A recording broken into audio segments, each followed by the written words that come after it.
Good afternoon. We have just concluded a very good meeting of NATO foreign ministers. But first I want to thank the King and Queen and the Prime Minister Christensen, and of course the Foreign Minister of Sweden for their hospitality here in beautiful Helsingborg. This is the first meeting of NATO foreign ministers hosted by Sweden, which joined our alliance 2 years ago. And the location says a lot. Today, all Nordic countries, including Finland, that joined in 2023, are together in the NATO alliance, sharing common commitment to our collective defense and making the alliance stronger. And a stronger NATO is what we have been discussing here in Helsingborg today. Because the threats we face are real.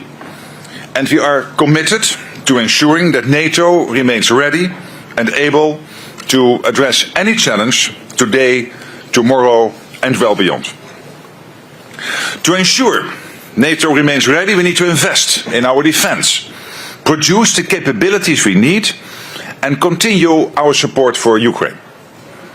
These are our priorities for the upcoming NATO summit in Ankara, and that is exactly what foreign ministers have been working to prepare.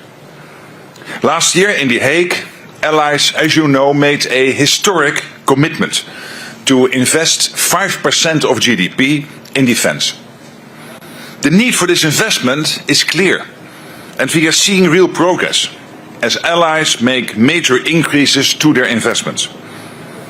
In 2025, defense investment from European allies and Canada was up by 20%. This trend will continue. Today, ministers discussed how their countries are charting a credible path to the 5%. This means steady and sustained increase in defense investment. Ambitious and achievable. And while increased investment is essential, it isn't an end in itself. It is a means through which we become more capable so that we can further strengthen our armed forces and ensure they have the equipment they need to deter any adversary and defend every ally. We know that today our industries are not able to produce everything we require. So foreign ministers addressed this urgent need to ramp up defense industrial production across the alliance. We need to produce faster and at greater scale on both sides of the Atlantic. We do this best when we work together. And ministers agreed that we must continue to press for continued cooperation across the alliance to boost our defense industrial capacity. As allies invest more and produce more, we are also focused on ensuring that NATO is not only stronger, but also fairer.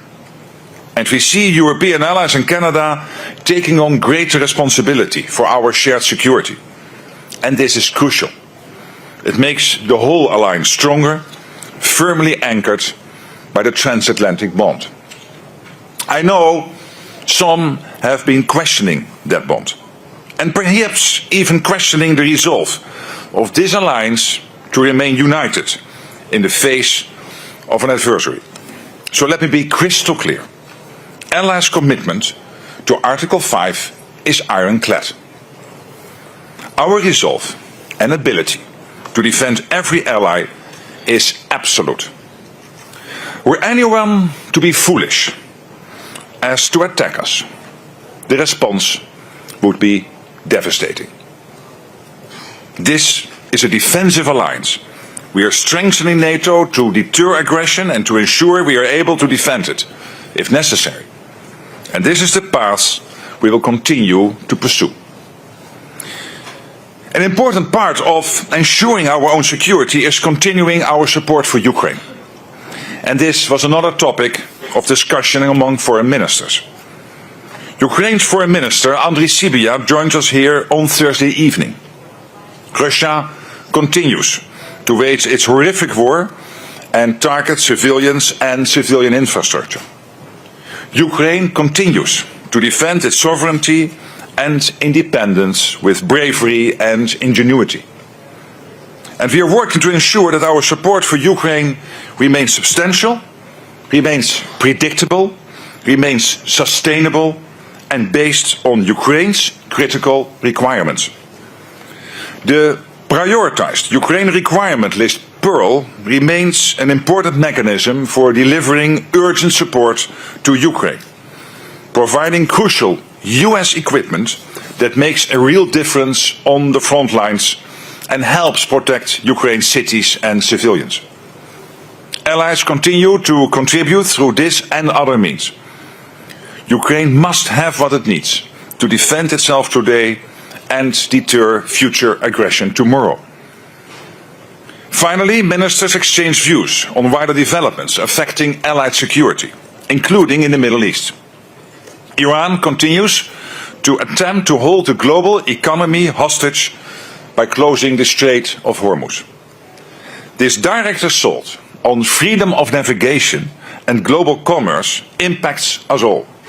It is important that countries are coming together around plans to ensure that the strait can be open for transit, including by moving essential assets to the region.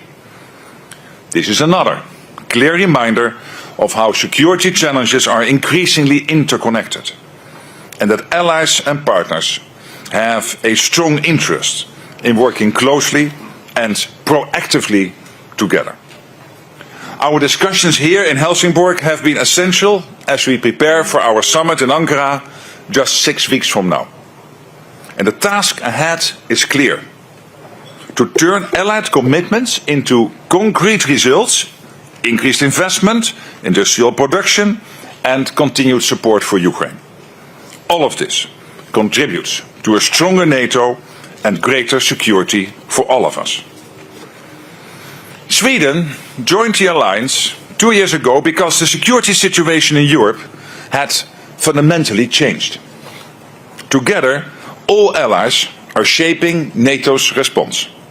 Enhanced deterrence and defense, better burden sharing, increased defense production, and consistent support for Ukraine.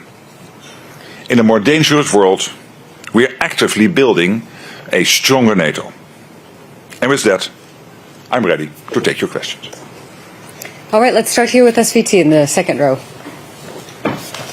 Thank you so much, Mr. Secretary General. The Swedish Foreign Minister, good afternoon. The Swedish Foreign Minister had hoped that this meeting in Helsingborg would mark a new start for the alliance after a very turbulent period. How do you see it turning out? And if yes, what was key? Well, a new start, I don't know. I would phrase it a little bit different. I think it was a very good meeting. It was a very good meeting where we really were coming together again. And this is a democratic alliance. You will always have debates in NATO. You've seen this. But you look at NATO now compared to NATO only 1 or 2 years ago. The difference is huge. The spending has gone up, industrial production, the support for Ukraine, the transatlantic bond. I think all of this is in so much better shape than only a couple of years ago. So the NATO is stronger, but today was important because there are always tensions you want to discuss. And of course, we have to make sure that the summit in Ankara really delivers. And I have every confidence.